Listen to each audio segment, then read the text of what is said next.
Romans chapter 2. So you guys can give me a hand and help us discuss this together, because Romans is a really deep book and we're talking about really, really important stuff.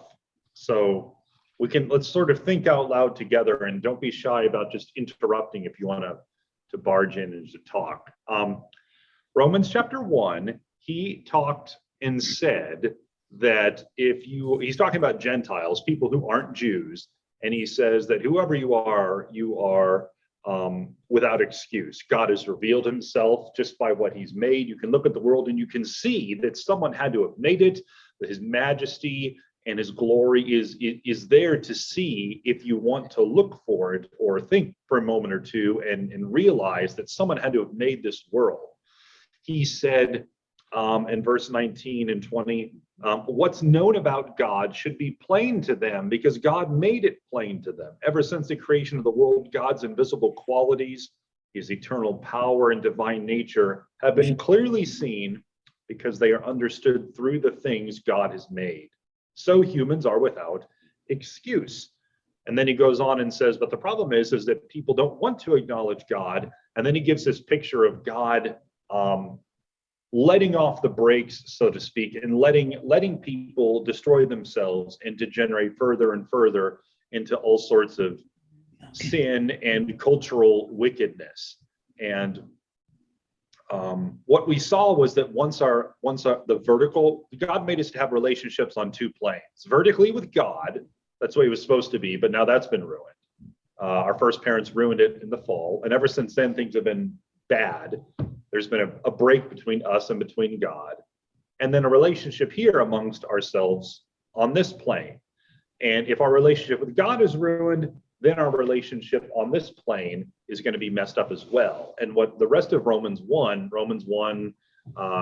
21 through the rest of the chapter shows us is what happens when people don't acknowledge God is he just sort of lets the culture go to hell, as it were, worse and worse and worse.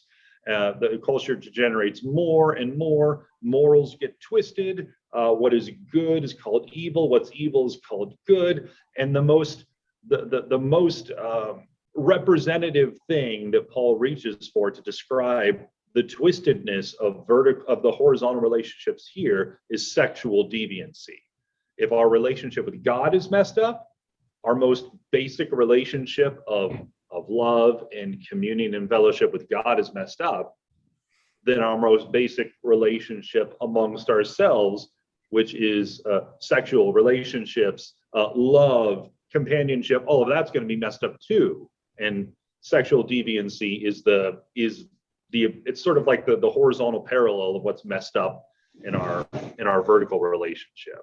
And he shows this compounding effect of disaster going on. And it's not just homosexuality. He talks about a bunch of other fruit as well. Injustice in verse 29, injustice, wicked behavior, greed, evil behavior, jealousy, slander, gossip. So you have all this stuff, all of this stuff going on. And these are Gentiles. So he's writing to the church in Rome. It's full of Jews. It's full of Gentiles. And he says, if you're a Gentile, you're without excuse. And this is why.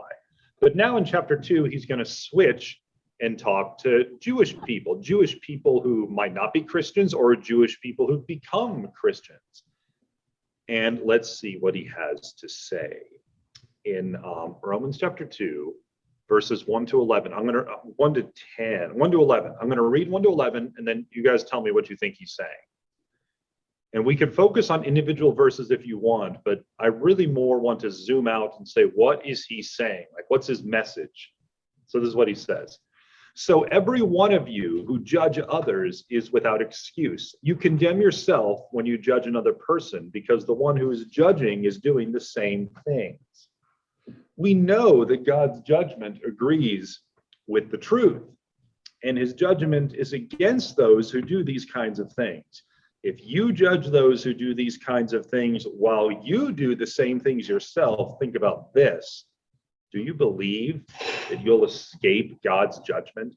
Or do you have contempt for the riches of God's generosity and tolerance and patience? Don't you realize that God's kindness is supposed to lead you to change your heart and life, you're storing up wrath for yourselves because of your stubbornness and your heart that refuses to change.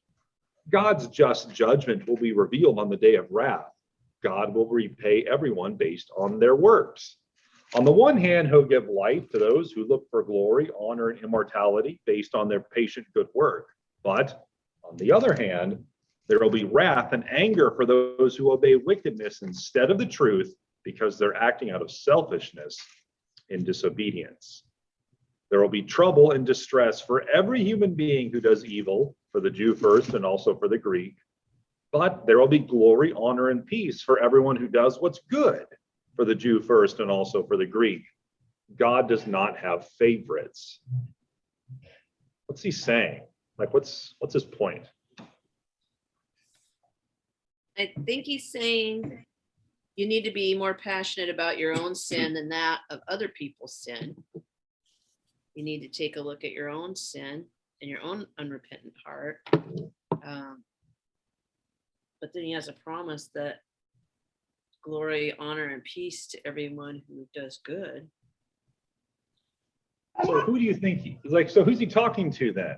Like who are the people he's talking to that he's saying this to? What's their potential problem that Paul is trying to get them to see? Well, they're judging. They're I think being very negative.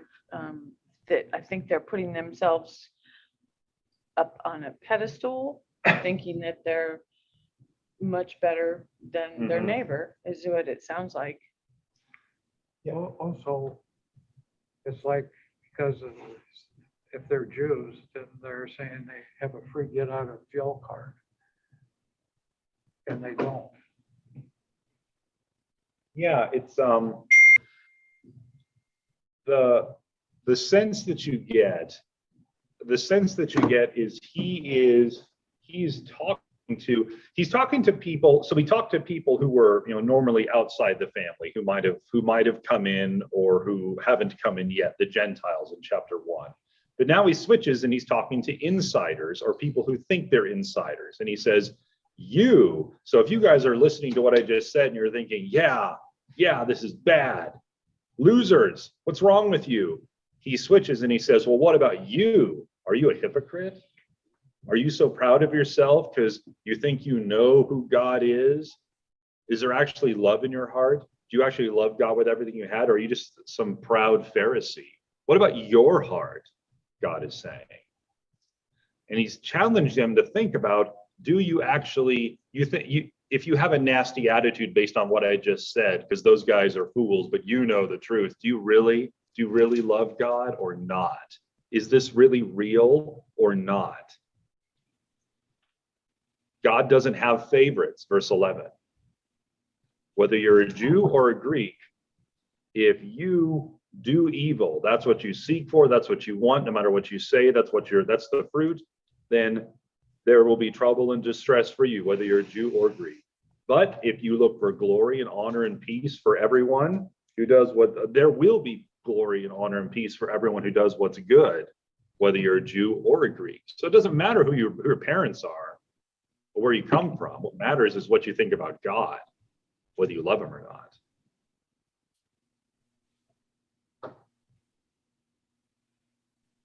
Anyone have any thoughts about verses 1 to 11?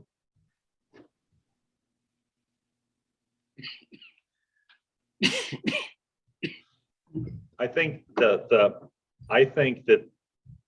there's a tendency to take Paul's letters and to rip them up into little tiny microbytes and focus on the microbytes when he's actually like writing one letter that's meant to be read in one sitting or listened to in one sitting, and he's making like a longer point than just 10 verses.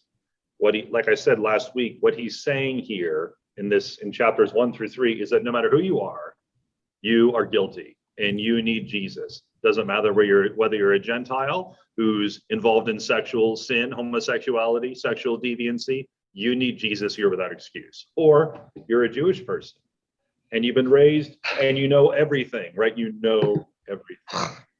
And you're proud and you're arrogant and you look down on people, you look down on the Gentiles because of the stuff they're involved in, you're without excuse too.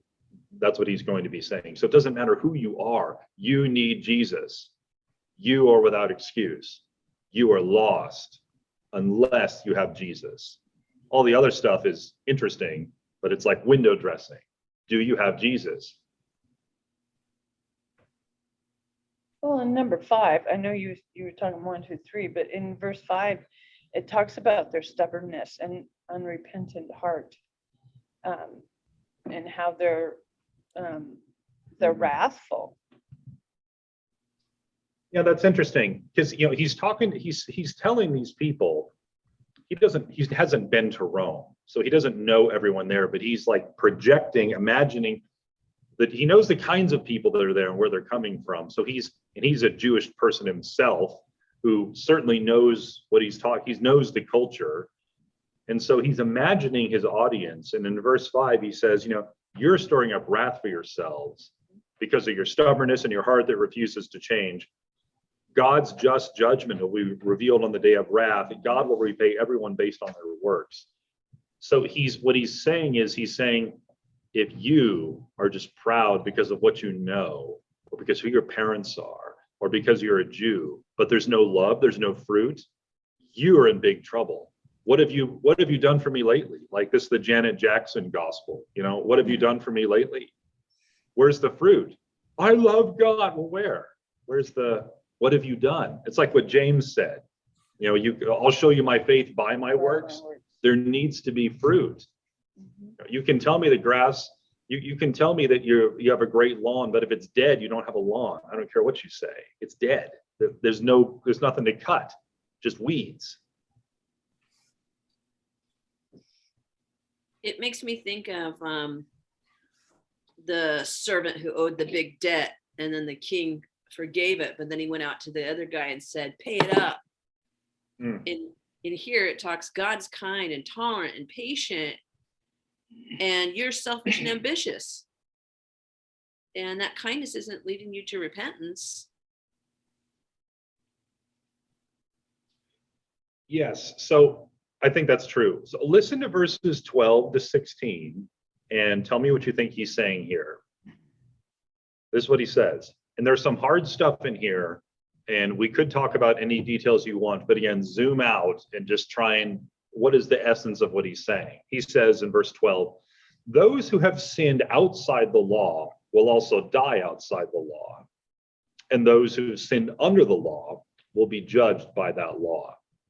It isn't the ones who hear the law who are righteous in God's eyes. It's the ones who do what the law says who will be treated as righteous.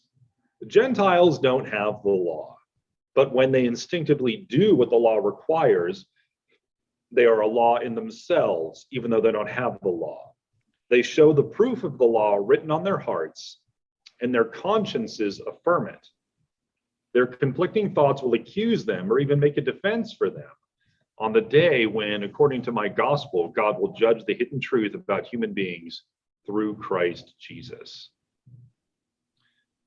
And I'll go through verse 23 just because I want to. He says, but if you call yourself a Jew, if you rely on the law, if you brag about your relationship to God, if you know the will of God, if you're taught by the law so that you can figure out the things that really matter, if you've persuaded yourself that you are a guide for the blind, a light to those who are in darkness, an educator of the foolish, a teacher of infants, since you have the full knowledge, the full content of knowledge and truth in the law, then why don't you who are teaching others teach yourself? If you preach no stealing, do you steal? If you say no adultery, do you commit adultery? If you hate idols, do you rob temples? If you brag about the law, do you shame God by breaking the law? As it is written, the name of God is discredited by the Gentiles because of you.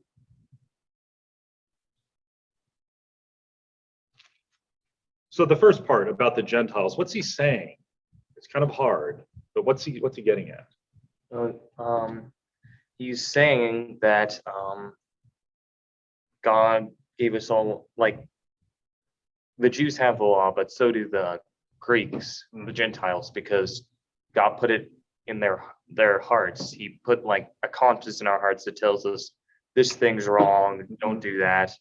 And so we know certain things are good and some certain things are bad. But I mean, and God put that in our hearts. So whether you have full law or not, you kind of know what's wrong, what's right.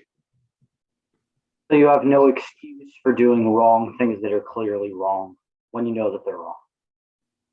So why is Paul saying this about the Gentiles? What's his point about this? He's talking to Jewish people now. So why is he saying this about the Gentiles, about the law? The laws written on their hearts. Everyone has a built-in compass of some sort.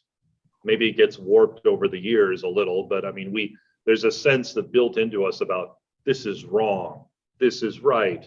Why is Paul telling this to the Jews he's writing to?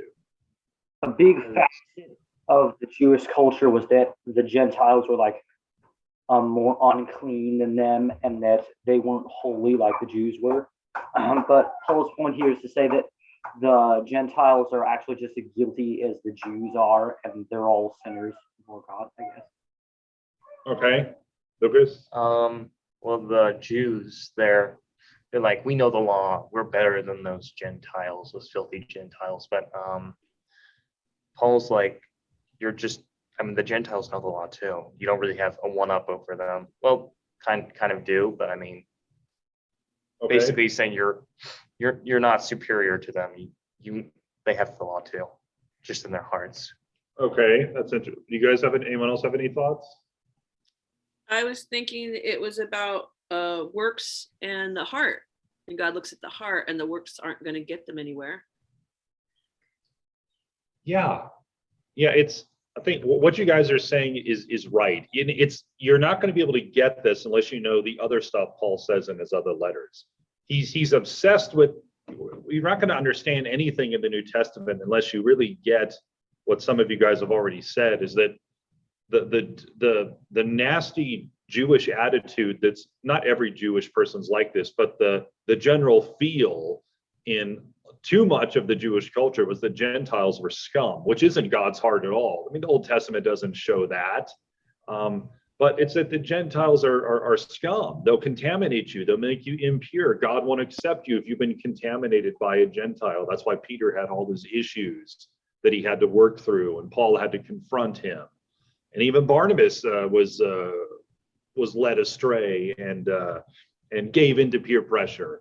And so you have this huge thing that's just floating around out there in the Jewish culture. So when Paul writes this, he's attacking that idea that you heard me talk about the Gentiles. If you think you should feel proud now because you're not like them, you have your own problems too. And he's trying to say, none of you you don't have a leg up on other people if you're a Jewish person. We're all guilty. Every single one of us are guilty. We're guilty in different ways. They're guilty because they can see God exists and they didn't pursue him. They didn't look, they didn't search. You're guilty to the Jews because you're arrogant, you're prideful, you're boastful. You think you have your get out of jail free card. All guilty, but you're coming from different angles, but we're all guilty. We're all guilty. And if you think you have a leg up because you're a Jewish person, you don't. You don't, because the Gentiles have a moral code written on their heart, and they're responsible to listen to that. And they're going to be judged according to that to some extent. But if you're a Jewish person, you have your own problems you need to look out for. Don't be judging everyone else thinking you're so ultra special and cool and immediately in the family just because you're Jewish. Right? Didn't John the Baptist talk about that? Well, and Isaiah, what we've been studying on Sunday morning, talks about that very thing. Yeah, John the Baptist said, don't you think, we're safe because we're Abraham's children? And John the Baptist said, God can make stones into Abraham's children if he wants. He wants your heart. He wants your love. He wants your heart. He wants you to love him with everything you have. That's what makes you a believer, not who your mom and dad were. Why is this is a letter to the Roman Christians. So why is Paul writing to them as if they were unbelievers here? I think he's writing to Christians come with lots of baggage. So I think he's writing to address baggage that he assumes they probably are carrying around with them. He's writing to Jewish Christians, probably Jewish Christians, and he's trying to help them work through an issue that he knows they have. That's what I'm thinking. Okay. And just remember that some of the people that he hung out with and some of these other books that he wrote actually came from Rome when they were thrown out. And so he's probably got a secondhand account of what's going on. You know, another thing that, little off the topic here, you kind of hear people when you talk to an unbeliever as a Christian, and they immediately attack the church as full of hypocrites. You know, and here it talked about God being name being blasphemed because of the Jews, because of their hypocrisy. In our overall church, I'm not saying every church, well, maybe every church, but there is hypocrisy there, and the world sees it. And of course, they're quick to jump on that, and that's their excuse. But like you say, there is no excuse. But I kind of see where God was telling this to the Jews, but it also would apply to the church as well, how we represent God in the world and how the world sees us. Just kind of a little side thought there. I think you're right. Like if you wanted to say, you know, which category do we fit in? So if we're part of the church, we're part of this church, we're part of God's bigger family, and we read this and we say, which one of these two categories, the Gentiles or the Jews, do we fit in? We should probably put ourselves in the position of the Jews in this letter, saying, are we proud? Do we look at the world outside and say, I'm glad we're not like them. I'm glad we don't believe in sexual weirdness. I'm glad that we know who God is. I'm glad. Is that our attitude? Are we proud because we think we're better than people doing crazy things that we read about in the news?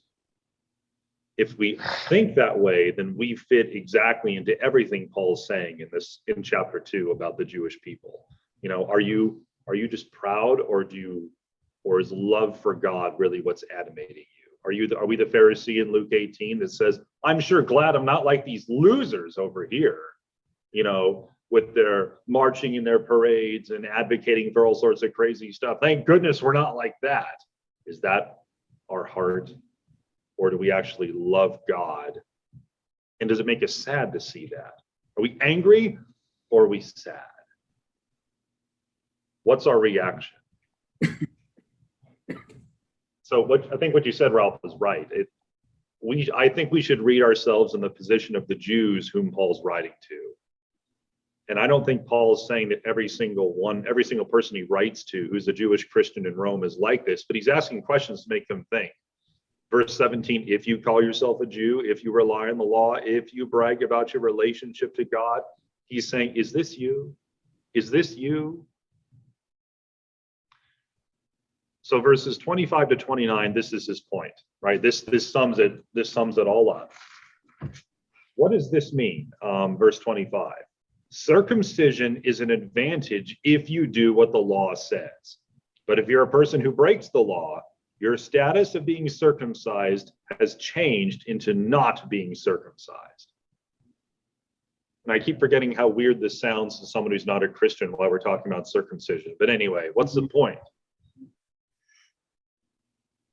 Saying like, if you even if you do things on the surface that make you seem like you're faithful and a Christian, they don't really matter if you don't actually like follow God, sort of. Yeah. Like, So he's circumcision doesn't matter if you don't actually care about God. Yeah. So he's saying, listen, you call yourself a Christian, you go to church, you tithe $3,000 a month, you do all of this cool stuff, but you clearly don't love God or care about it at all. None of it matters. It's pointless. It's stupid. It does nothing for you. It's fake. Like Isaiah says, in Isaiah 1, why bother? You know, it disgusts me, God says. So what he's saying, if you're a Jewish person and you think you're in, you get a jail-free card, you look down on people who are just coming into the faith and they have lots of weird stuff they're trying to work out. Say you have a Gentile who's involved in homosexuality and he's coming into the faith and he's struggling to get rid of that and to have God change his appetites and his heart. And you look down, you're like, can't believe this riffraff coming into church. You know, it's absurd. It's terrible. And God says, are you sure that you're not the one who has a problem? You know, he's trying to really push. He's not pushing, he's like shoving at this prejudice that he knows is floating around in a lot of Jewish people's lives. Says, you think your circumcision gives you a leg up, your Jewishness, it doesn't mean anything unless you prove you love God because you do what he says, or it's pointless, which is really harsh. I mean, that's really harsh stuff. You guys have any thoughts? Anyone else?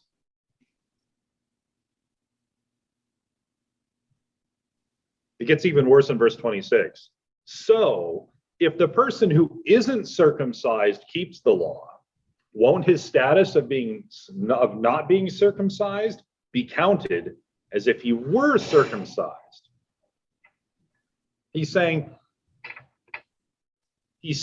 there are people who are better Christians than people who've been in church their whole life.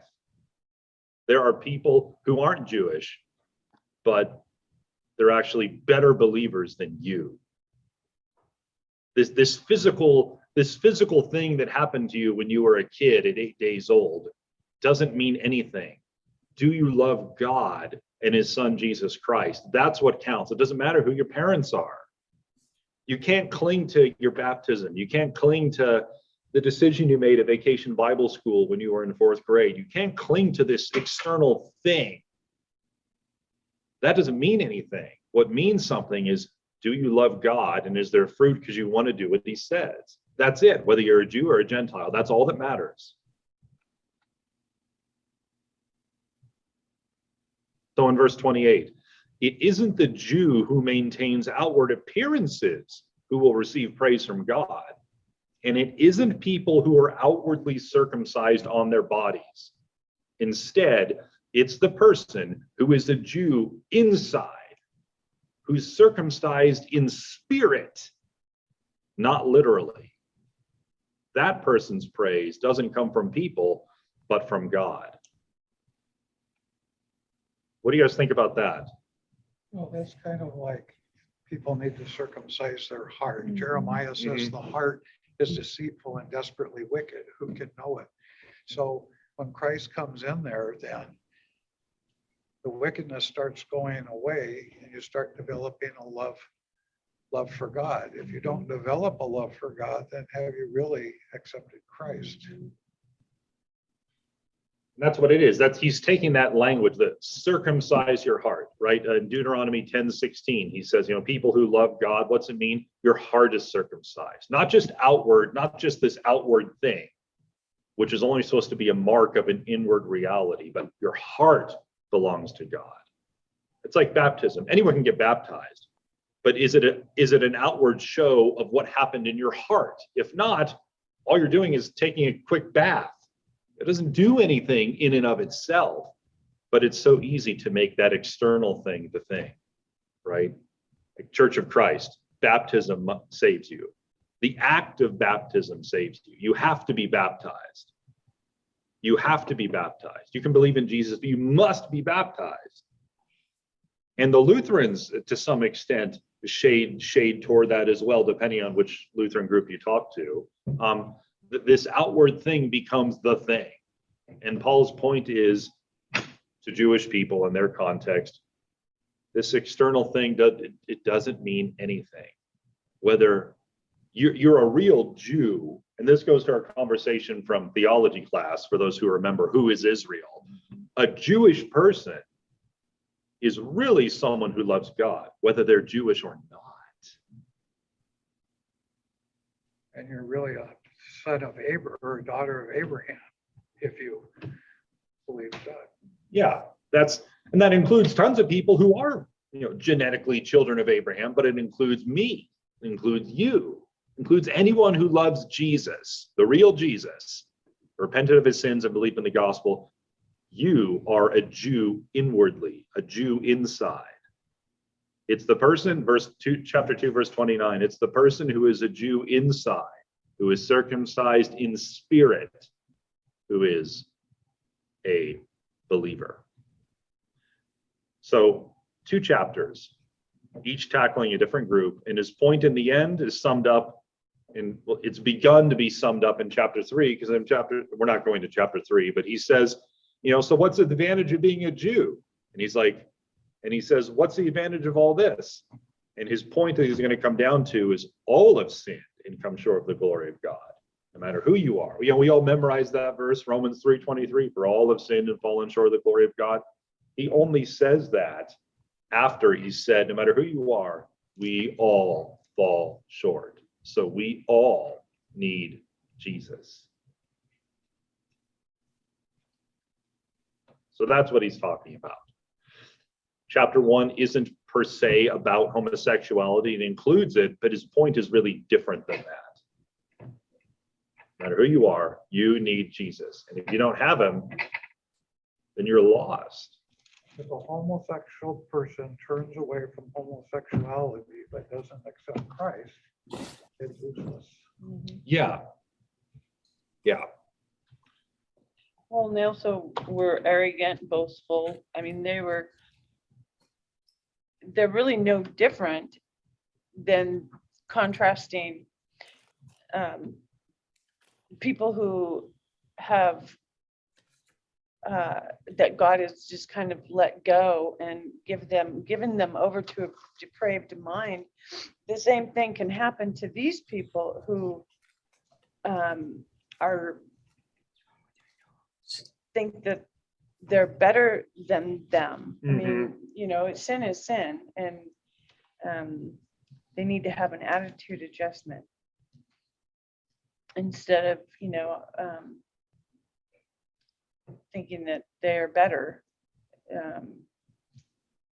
Yeah. But and having a real love relationship with Jesus Christ, you're going to be sensitive to what he shows you, to your sins, and helping you to change.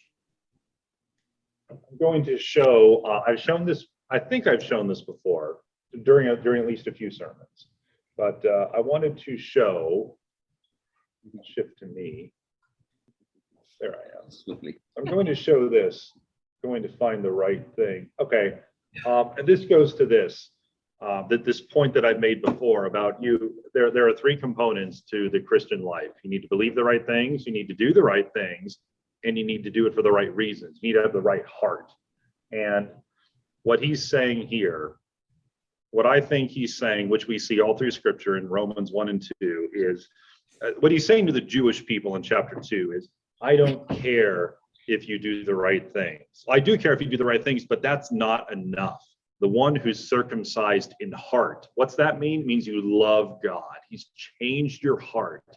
That's what you need, in addition to doing the right things and believing the right things. I've memorized the Torah. I fast 20 times a day. The guy from Luke 18, the Pharisee, he had 2 of them, but he didn't love. He didn't have heart, and Jesus condemned him. And that's like the defining thing from the problem that Paul's still talking about in Romans 2, is this attitude. It's like how racism used to be and still is in some dark corners, but how it used to be just this thing that just infected everything, depending on where you lived, and it would just come out of nowhere. And it's like this virus that you just couldn't eradicate it. And that's what this problem is in Paul's day. You might believe the right things, you might even do some right things, but you didn't have the right heart, or you only had the right heart when it's convenient. And what he's saying in Romans chapter 2 is that it's not enough to have external things in place. You need to be circumcised in your heart, in your spirit, in order to have all the components in place. And if you don't, then there's something really bad missing. and you're going to be incomplete. So always remember these three things.